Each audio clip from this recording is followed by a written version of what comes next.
Labą dieną, gerbiami kolegos, man labai malonu būti šitoje auditorijoje, turbūt bene vieninteliai šiandien akušeriai ginekologijai ir kalbėti toliau taip gražiai Giedrės pradėta tema apie nėščiųjų vakcinaciją. Ji galbūt labai trumpai pristatė pačios vakcinos veiksmingumą, svarbą ir saugumą nėščiosiom. Aš pratęsdama pabandysiu jūs dar labiau įtikinti ir įkvėpti pasitikėjimo šitą vakciną nėščiosiom. Ir, kaip matote, autorės šitos paskaitos mes esam dviese, profesorės Auksės šiuo metu nėra, bet pagrindinė autorė ir įkvėpėja yra būtent jinai.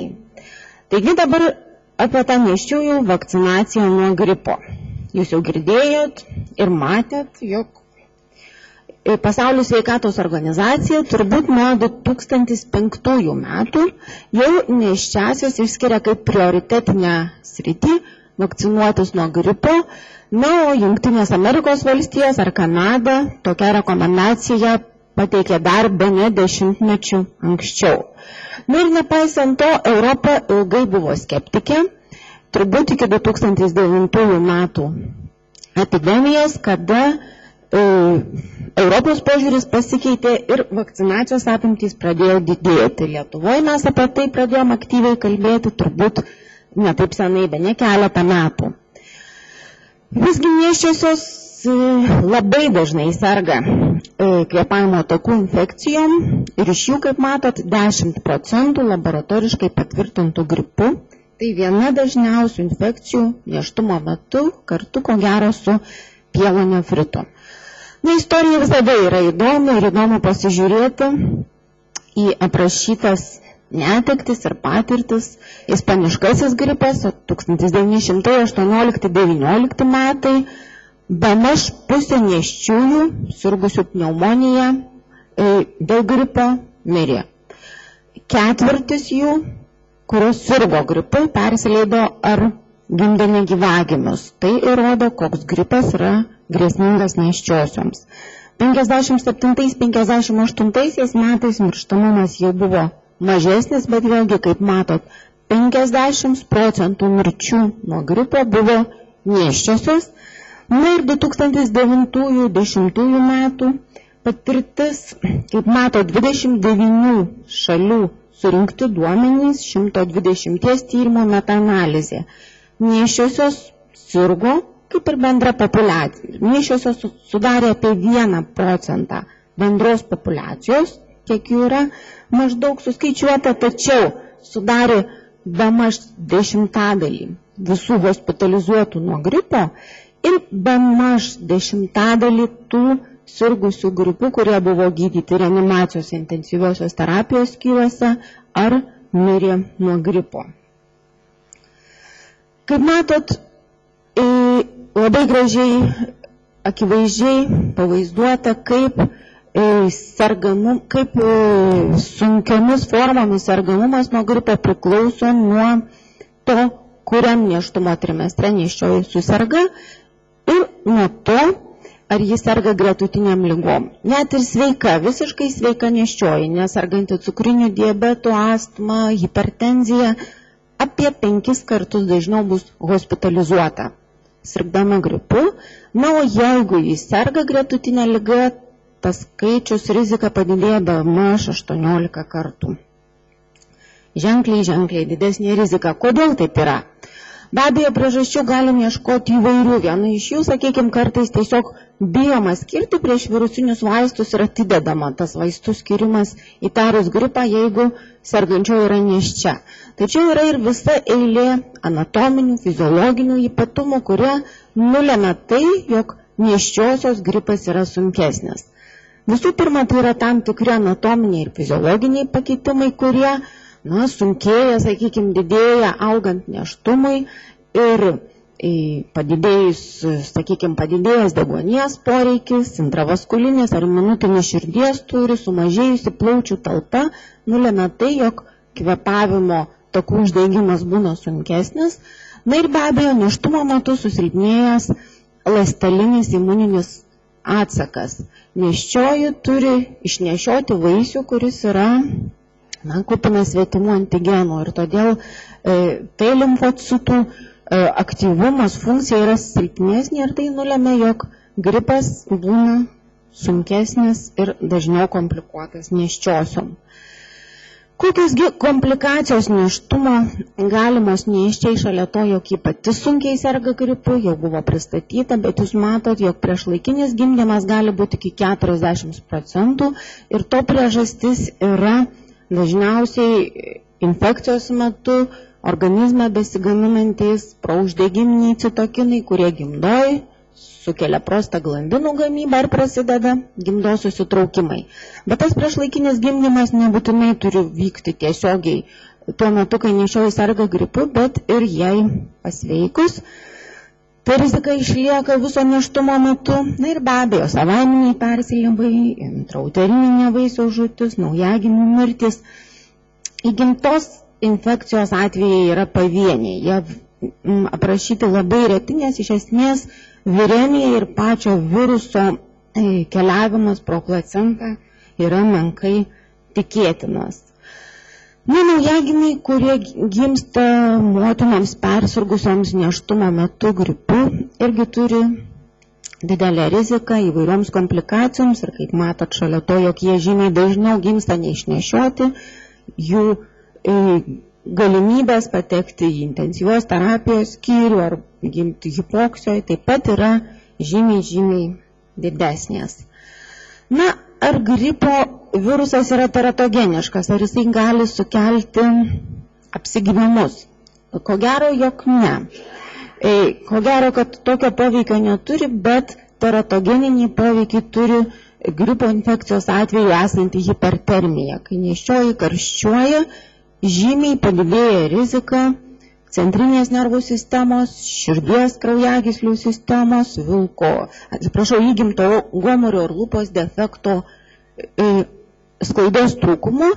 Na ir būtent, jog čia veikia ta karščiavimo etiologinė priežastis irgi yra įrodyta tyrimais, jog tais atvejais, kai aktyviau skiriami antipiretikai, kai temperatūra mušama aktyviai, tais atvejais sumažėja sklaidos trūkumų tikimybė. Na, apie gripo vakcinų tipus turbūt jums neturėčiau kalbėti. Be abejo, jog nėščiosiom saugiausios yra komponentės vakcinos, tačiau tyrimuose yra tirtos įvairios vakcinos ir su adjuvantais, ir be adjuvantų, ir skaldytos, ir komponentės, tik aišku visos inaktyvuotos. Na ir dabar keliaudama toliau dar pabandysiu atsakyti tuos 3 klausimus, apie kuriuos jau ir kalbėjom, bet dar kartelį. Ar tikrai gripo vakcina tokia pat imunogeniška nėščiosiom? Ar ji tikrai saugi nėščiosioms? Ir koks jos veiksmingumas pačiai nėščiai ir kūdikiui? Kadangi, kaip jau sakėm, nėščiosios ląstelinis imunitetas yra silpnesnis, todėl bijota, jog galbūt ir imuninis atsakas ir imunogeniškumas gali būti mažesnis. Tačiau atlikto ne vieno prospektyviojo tyrimo duomenimis visgi imunogeniškumas nesiskiria niekuo nuo bendros populiacijos ir, sakykime, 21 dieną praėjus po vakcinacijos 98% nėščiųjų turi pakankamą antikūnų kiekį ir serokonversija išlieka pakankamai ilgai ir yra vėlgi pakankamai didelė. Na, apie saugumą parodyti visus tyrimus būtų labai sunku, jų gausybė. Čia pabandžiau tiesiog, kad matytume tą vaizdą, sudėti pastarųjų keletų metų tyrimus. Na, trūkumas yra tas, kad, kaip jau ir Giedrė minėjo, didžioji dalis tai yra kohortiniai tyrimai, tų pačios aukščiausios kokybės, pačių patikimiausių atsitiktinių imčių tyrimų lig šiol duomenų mes neturim.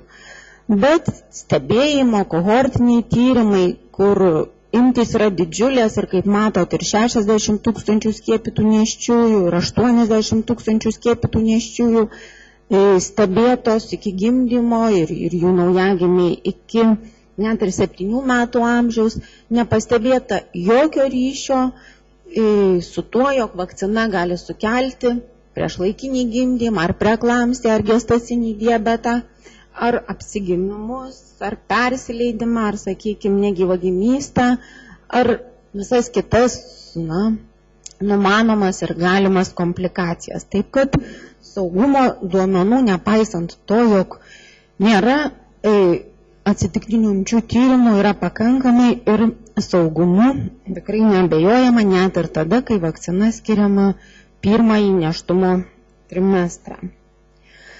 Ir kaip pavyzdį, sakykime, galima būtų pateikti perspektyvų į 5 metų trukmės dėl apsigimimų tyrimą Teksase, kai buvo paskiepyta, kaip matot, beveik 9 000 nėščių moterų ir apsigimimų dažnis visiškai nesiskyrė nuo bendros populiacijos, tai yra neskiepytų moterų.